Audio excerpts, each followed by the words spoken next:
Star Wars 7 by 7 episode 2274. Today, season 4 of The Mandalorian already? Yeah, they're already talking about it.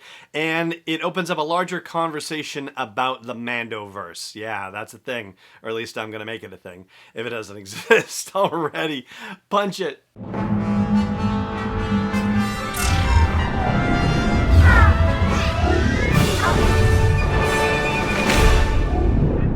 Hey Rebel Rouser, I'm Alan Voivod, and this is Star Wars 7 by 7, your daily dose of Star Wars joy, and thank you so much for joining me for it.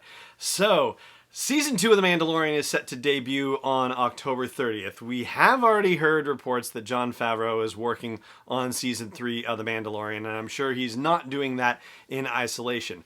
So, Season 4? Really? It seems a little early to be talking about that, and yet that's exactly what Giancarlo Esposito was talking about as part of People Magazine's stuff related to the Emmy Awards. And of course, Giancarlo Esposito was nominated for his role as Moff Gideon in The Mandalorian as a guest actor appearance. And I'm gonna let Giancarlo Esposito speak for himself. He is asked about what Season 2 of The Mandalorian has in store, and I'm gonna skip that part and I'll explain why later in the show. But I'm only going to have you hear the part about Season 3 and Season 4, which does not do anything spoilery, just for the record, but here you go. And you'll start to get a real dramatic sense of the territory.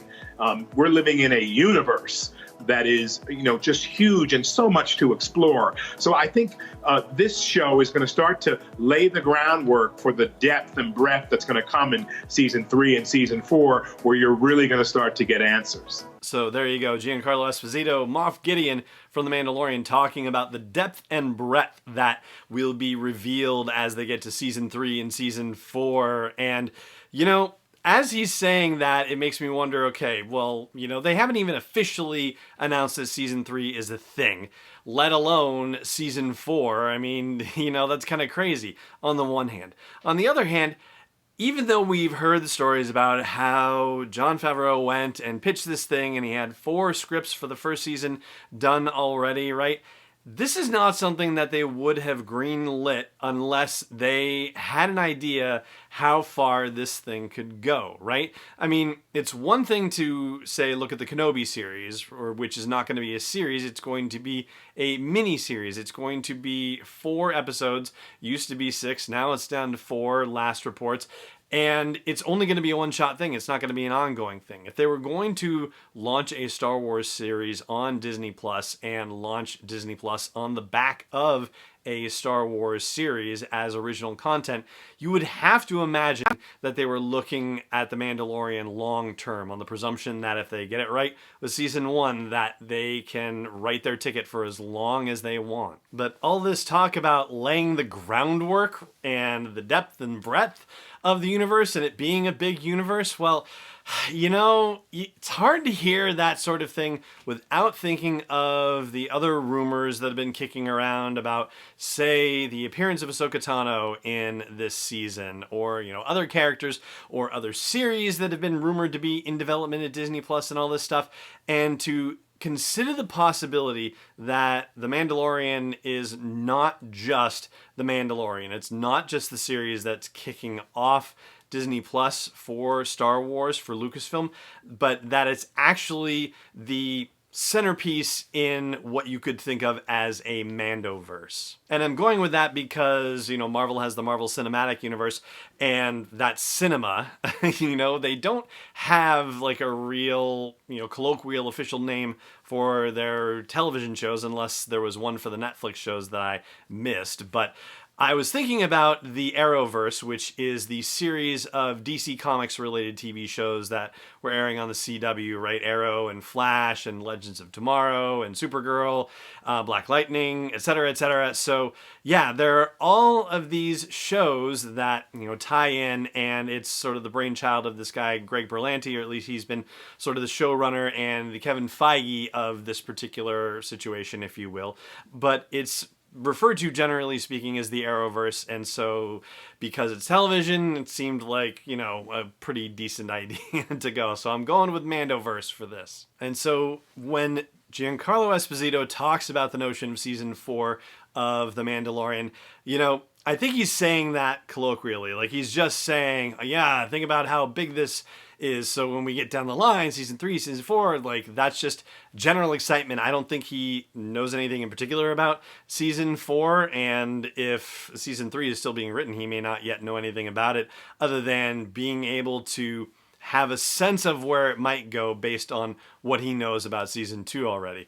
But the fact that we're even having this conversation about a season 4, that he's even bringing it up, and that it seems like a perfectly legitimate and valid thing, brings you in 2 different directions in time. Backward to consider how they've been thinking about The Mandalorian and the long game that they've had in mind from the start, and thinking forward in terms of what we are about to get as viewers and fans with The Mandalorian, that it could well be just a stepping stone in a larger universe. Now, as for what else Esposito says in the interview, again, I'm not going to spoil it for you. I'll just give you the general basic shape of it, essentially. But before I do, I will just say thanks again to our friends at Audible and remind you can get a free audiobook download and a free 30-day trial of Audible service when you go to sw7x7.com/audible. Hundreds of Star Wars books, thousands of non-Star Wars books.